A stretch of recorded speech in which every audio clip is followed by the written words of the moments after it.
Hey everyone, it is time for our monthly market update, and there is so much to update you guys on with the COVID-19 issues going on in our world right now. I'm just hoping that everybody is safe and healthy, that this video reaches.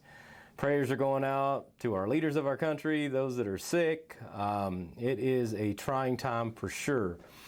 But there is a lot going on in real estate. So I'm going to do a residential first update and then a commercial real estate update. And commercial, there's a lot to go over in commercial. It's getting pounded right now, more than residential. So let's start with residential.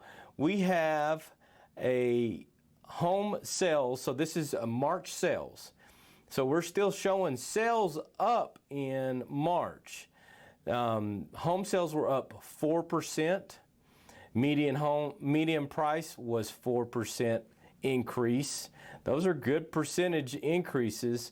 Days on market were down, so that means we were drawing inventory down in March. And then pending sales. Here's what happened.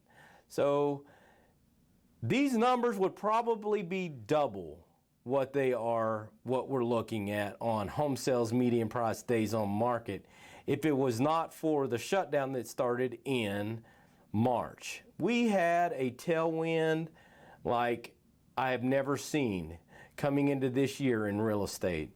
I've seen it in my business. I was just seeing it in the numbers all the way across the board. We had huge tailwind with the low interest rates, just pumping real estate. Not only residential, but commercial too. But on the residential side, you can see what happened on pending sales. You can see what the coronavirus did on pending sales and listed for sale. So pending sales is going to be a lead indicator into this month, April, transactions.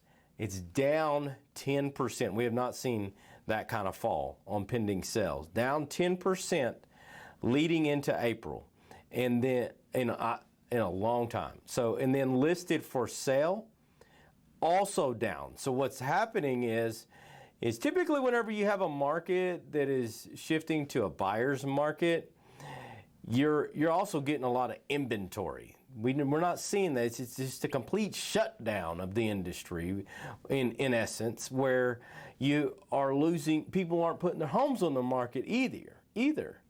So you're losing buyers and no homes. So we still got the inventory issue.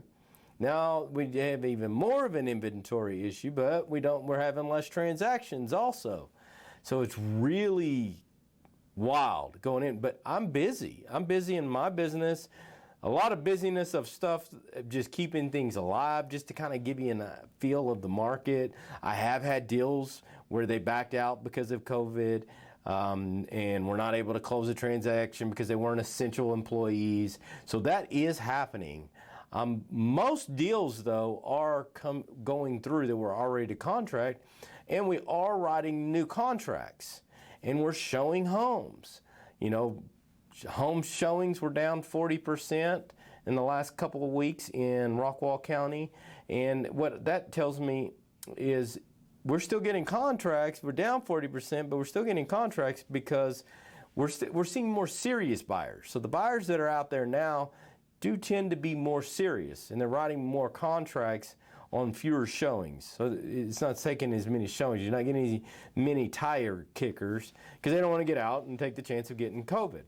So really a lot of dynamics going on. And so when we're looking at just a county by county basis, what we have here is Rockwall County for the month of March was median sales price was up 3%, Kaufman County up 3%, Dallas County up 8%, and Collin County up 3%. Even with almost half of the month being affected, we still have positive increase in prices in March. I don't think we're going to see that in April. I don't think we're going to see a big correction, though, either in prices.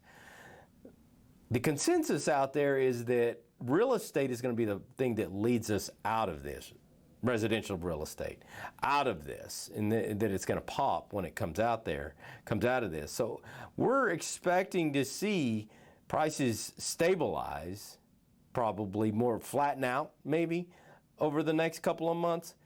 but I wouldn't expect to see a big correction unless we have a prolonged shutdown, which we already know that they're already talking about slowing that down, or staging everybody in back to work. So the prices have basically held up. That's what I would tell you. They're still holding up. Prices are still holding up. I wouldn't say they're increasing. The only buying opportunities, is where you have a seller that is panicked and goes ahead and takes a contract that they probably wouldn't have if it wasn't for this circumstance. It was a lowball offer or something. We're seeing those types of things, just like you see in the market where everybody just sells because they're panicked. We're seeing a few instances of that, but more than not, you're having prices are holding up in our area. Now, this is the Dallas Metroplex area. That's not the case all over the state. All over the U.S. Here is median prices, original list price. No, we're going to go to price per square foot. No, days on market. So the days on market are all down. So that was a 27% down in Collin County. So what was happening into this epidemic was we were shifting back to a strong, crazy seller's market. And that's what this shows right here, is that home inventory was drawing down. It was taking less time on the market to sell your home in a big way leading into this. And then we go into month supply. So the month supply was down, down, down, down. So again, we were shifting, the pendulum was shifting back into March, where we were seeing, boom, we're going back to a 2017 market and then some. We're seeing records being shattered in our areas. So that's what the pent-up demand that led into real estate, and why I think there's a big consensus of that real estate is going to come out of this strong. That is, residential real estate is going to come out very strong and hitting all cylinders, and may even see some crazy records on the sell side when we come out of this, as long as it's not prolonged, because we had so much pent-up demand. And then I'm seeing interest rates below 3%. This is crazy. They're well below 3% that are being quoted right now. So it is wild times in real estate. Homes for sale, flat up in Kaufman County. So we're seeing more homes, and you got a lot of new construction in Kaufman County, but everywhere else it's flat to down. Again, drawing inventory down into this situation that we're in now. This is just pent-up demand coming in. But then we go to new listings, and this is where we see the shift of the pandemic. Because new listings, except for Kaufman County, you're down. So it's new people listing their homes. Everybody's afraid to list their homes, or saying, you know what, I'm going to wait until this passes before I put my home on the market. I have several sellers doing that. And so you're down on new listings. And then on your pendings, except for Kaufman County again, you're down on your pending listings. 25% down, 20% down in Collin County, 7% down in Rockwall County. And then, of course, Kaufman County is 18%. So Kaufman County is much more affordable. So that buyer is still in the market pretty strong. And I'm seeing that, where I'm getting multiple offers, even in this market, on the $200,000 price range. So very interesting to see the pending sales drop. So we're going to see sales drop in April. No question, we're going to see sales drop. And then closed sales for Rockwall County in March were down 9%. Flat in Dallas County, or down a little bit. Collin County basically flat to up a little bit. And then Kaufman County, March was up. It was getting a huge boom into all this pandemic. So here's my consensus on, or my thoughts on residential real estate, is that as long as we don't have a prolonged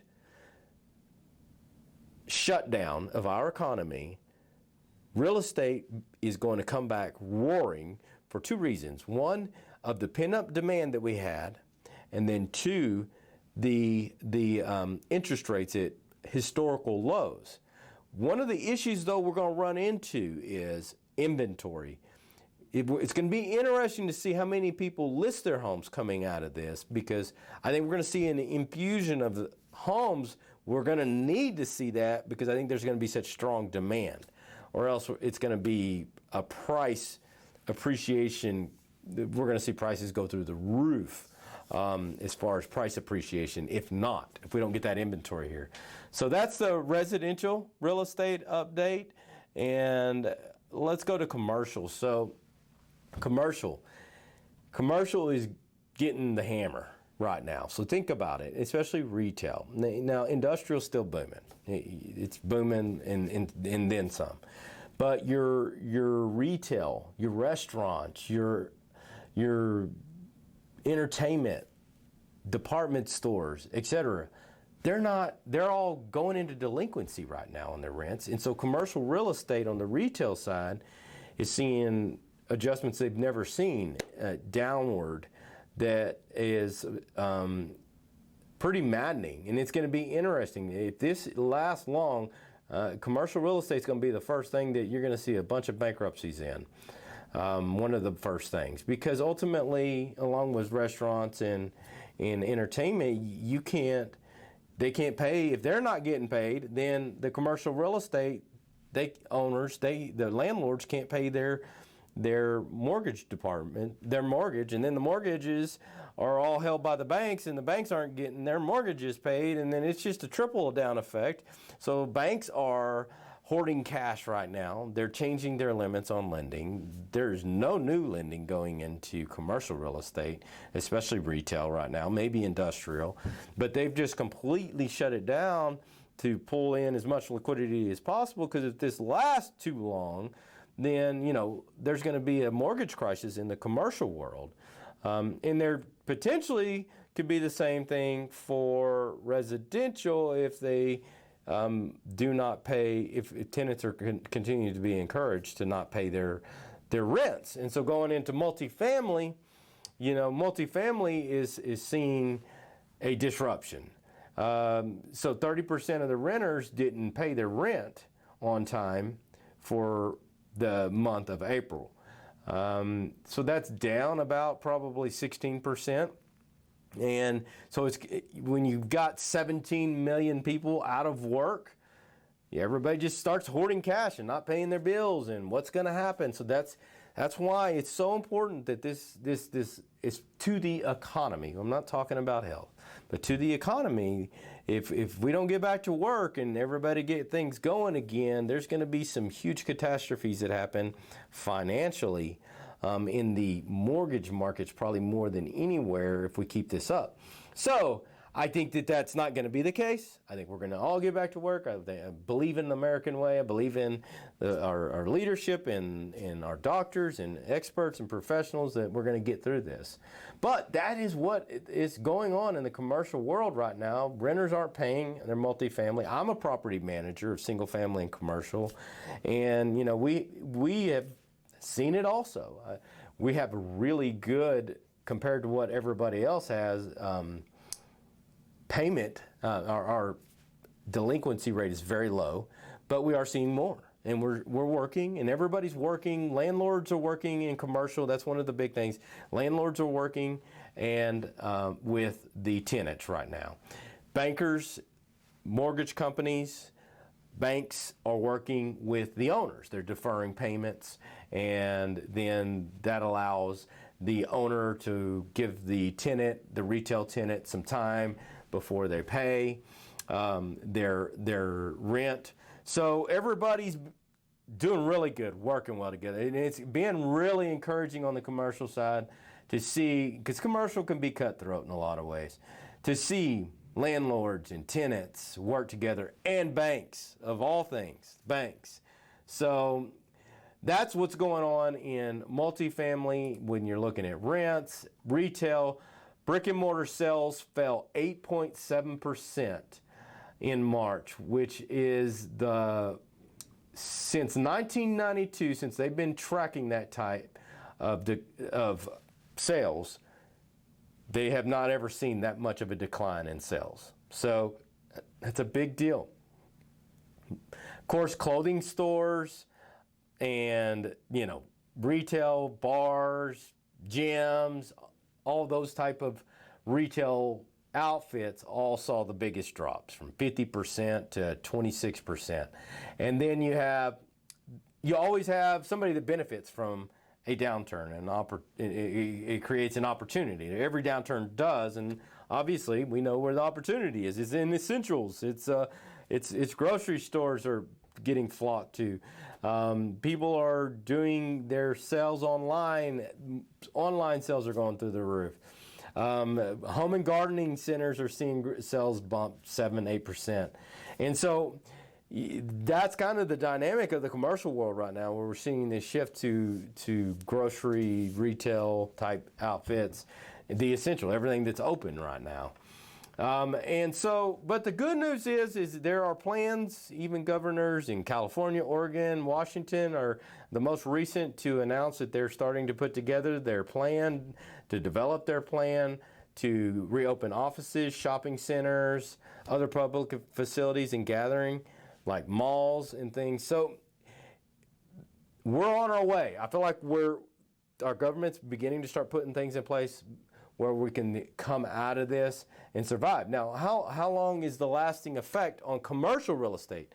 I do believe commercial is going to get hit harder than residential. I think residential is going to be a quick, strong V. I think commercial is going to be slower because when you go through a situation like this, it changes the patterns and behaviors of humans. We're not going to do things the same way we did. We're not going to expose ourselves. We're probably not going to be going out to eat as much, maybe, or things are just going to be done, tweaked a little differently. I don't think it's going to be a huge percentage. But it's going to take gradual time before everybody's kind of desensitized to the coronavirus, unless they find a vaccine or some sort of treatment that cures it really quick, or kills the virus very quickly. So that's my analysis. It's a lot. Sorry for the long update. Thank you guys for tuning in and watching my update, my monthly updates. Please let me know if I can be of service. We're a full service real estate firm, from residential, commercial transactions, and property management. We would love the opportunity to serve you. Have a great day.